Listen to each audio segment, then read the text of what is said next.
Acontecimentos da Semana Santa, Emil Bock, capítulo 4, Quarta-feira Santa. Em realidade, a semana silenciosa só o é a partir da sua metade. No domingo de Ramos estremece o ambiente psíquico de toda a cidade. Na segunda-feira, são derrubadas as mesas dos vendedores e cambistas no templo. Na terça-feira, golpes de espadas são trocados na luta espiritual entre o Cristo e seus adversários.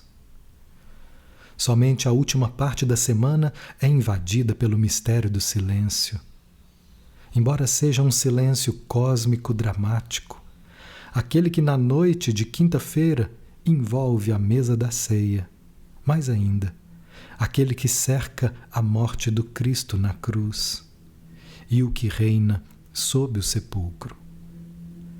Lembremos apenas o terremoto que parte das profundezas da terra na Sexta-feira Santa. Entretanto, a parte do Cristo nos acontecimentos passa ao silêncio na segunda metade da semana, enquanto na primeira metade ainda estava totalmente envolvida no ruidoso primeiro plano. O dia que chamamos Mitot, por representar o meio Mit da semana, mais que em outras línguas, é designado como o dia de Mercúrio. Conforme o efeito planetário que o rege, dia mercurial, ou do movimento vivo, esse dia estabelece de maneira significativa a transição entre os dias ainda não silenciosos da Semana do Silêncio e os dias em que se entretece o crescente mistério do silêncio do Cristo. Ao cair da tarde, nesse dia, destaca-se uma cena que já teve suas similares nos dias anteriores, mas agora, no dia do meio e do equilíbrio, alcança um significado especial. O Cristo voltou do movimento da cidade para o local tranquilo, além do Monte das Oliveiras. Voltou para Betânia. Encontra-se entre aqueles aos quais está particularmente ligado. Os amigos lhe prepararam uma refeição. Nas outras noites também houve refeições, mas hoje é como se já incidisse na sala um prenúncio da luminosidade que incidirá sobre a ceia da noite seguinte. Há em meio aos comensais como que um presságio da Santa Ceia. A aldeia de Betânia, por tranquila que seja, foi, ainda há pouco, o cenário daquele acontecimento que significou o sinal para a luta, a ressurreição de Lázaro. Lázaro é um dos comensais. É ele que na noite seguinte, conforme descreve o Evangelho, estará encostado ao coração de Jesus.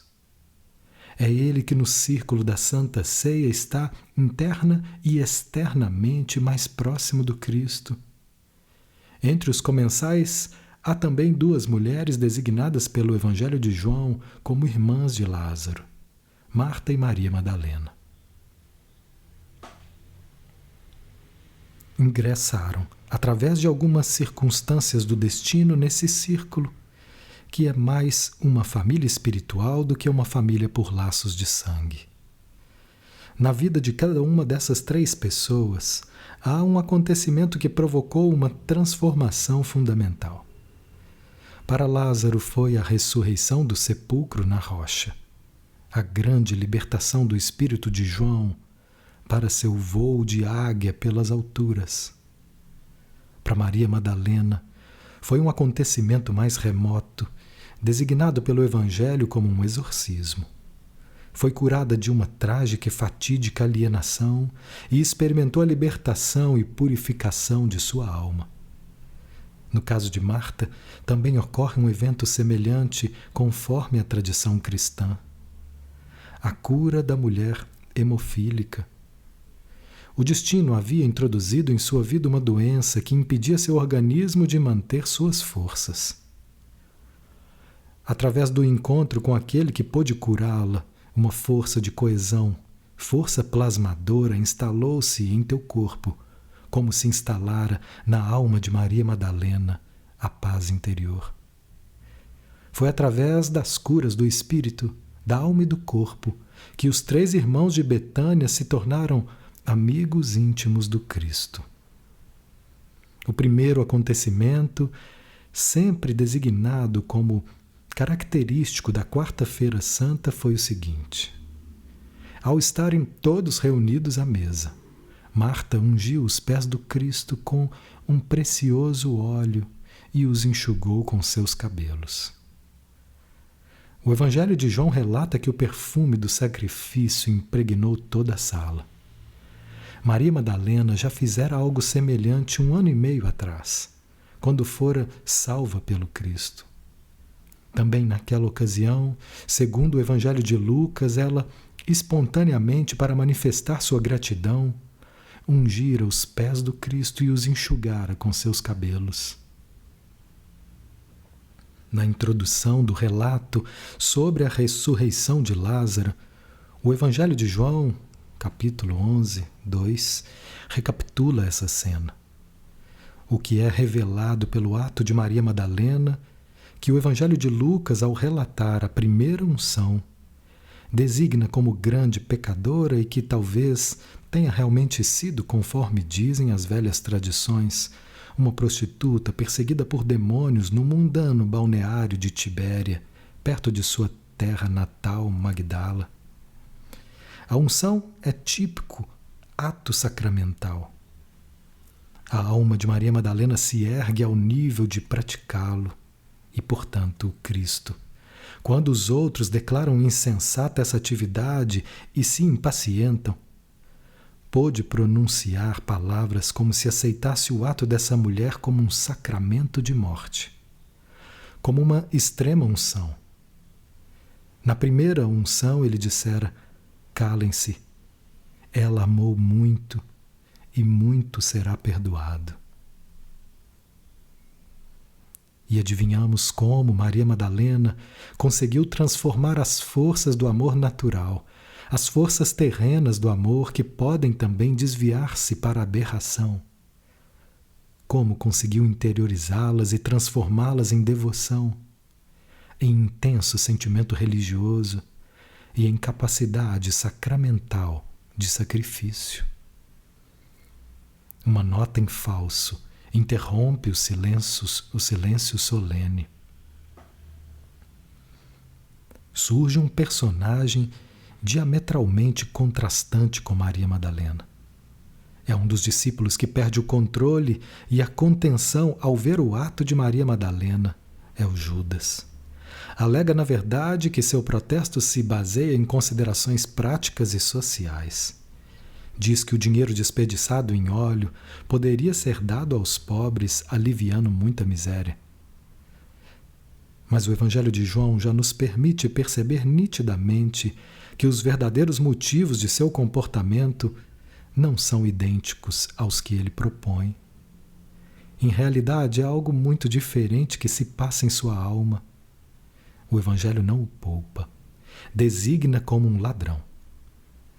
Vemos justamente o aborrecimento sobre o ato de Maria Madalena dar ao Judas o último impulso para a sua traição. Excitadíssimo, há muito tempo espera pelo surgimento público de Jesus e pelo milagre político que ele acredita será a consequência dessa aparição. Tudo que leva ao silêncio da interiorização lhe parece, em sua impaciência febril, como sendo desperdício de tempo. Em Betânia ele perde a paciência. Descontrola-se e sai para se juntar àqueles que perseguem o Cristo. Segundo o conteúdo clássico da Quarta-feira Santa, é a traição de Judas.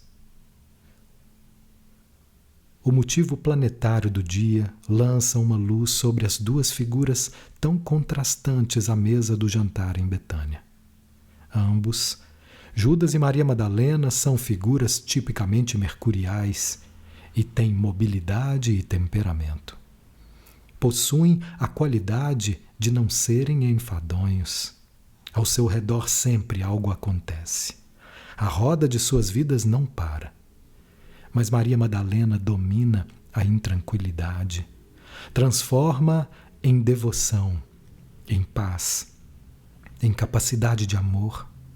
A figura de Maria Madalena permite que reconheçamos que a verdadeira e valiosa devoção só se instala quando é conquistada por uma alma vivaz, para a qual a paz não é mera inércia, mas vivacidade libertada, interiorizada. Maria Madalena foi muito manejada, sofreu muita coisa e atravessou muitas trevas. Mas de toda a intranquilidade que houve em sua vida, flui agora sua intensa religiosidade. Será essa intensidade que a destacará em seguida entre todos os outros. Será ela a primeira a ter a visão do Cristo ressuscitado. Judas é o outro homem mercurial. É, aliás, o tipo de homem irrequieto que precisa sempre exercer uma atividade exterior.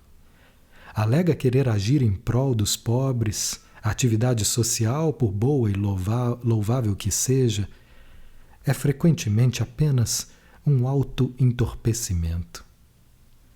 O impulso nem sempre reside em um autêntico ímpeto social, mas muitas vezes na própria intranquilidade interior. Muitas pessoas ficariam profundamente infelizes se fossem obrigadas a passar algum tempo inativas. Revelar-se-ia então que a atividade social não é uma real produção interior, mas que elas cedem apenas a uma fraqueza inconfessada.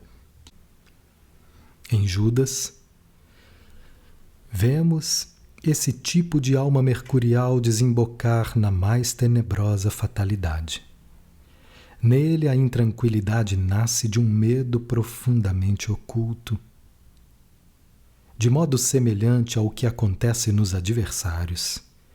Nele, rumoreja a intranquilidade do medo essencial.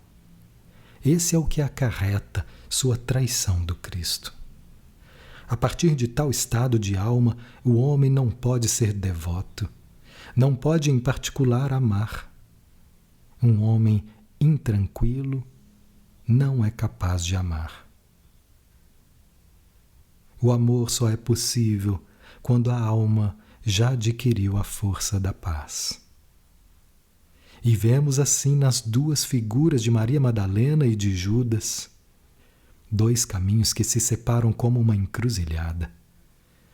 Um deles leva à proximidade do Cristo, o outro ao abismo da loucura, à tragédia do suicídio. Marta, a outra irmã de Lázaro, é uma espécie de transição entre Judas e Maria Madalena. O Evangelho de Lucas não relata em vão, em trecho anterior da vida de Cristo, a história de Maria e a de Marta. Marta é eternamente ativa, não pode abster-se de empreender a todo momento algo de útil a serviço de alguém. Não podemos deixar de reconhecer a autenticidade de sua dedicação, mas tampouco podemos deixar de ver a intranquilidade física da qual foi curada, mas permaneceu existindo em sua alma. Maria, que ouve em silêncio reverente, é designada, em comparação com Marta, como aquela que escolheu a melhor parte. As figuras da cena da Quarta-feira Santa nos mostram a encruzilhada que encontramos antes de podermos esperar sermos admitidos na esfera da Quinta-feira Santa. Diante do mistério sacramental, separam-se os caminhos. Judas é o homem sem culto. Ao se deparar com um ambiente de verdadeira devoção cultural, ele não fica só irrequieto, mas perde a contenção. Maria Madalena é a alma sacramental. Na noite seguinte, quando o sacramento se estenderá sobre o círculo de discípulos como uma cúpula celeste, revelar-se-á quem é mais, Maria E quem é mais Judas? Mercúrio, deus da cura no mundo greco-romano, também deus dos comerciantes e dos ladrões, aproxima-se do sol do Cristo. A cena em casa de Lázaro e de suas irmãs em Betânia mostra como o deus da cura, Mercúrio, pode ser curado pelo sol do Cristo.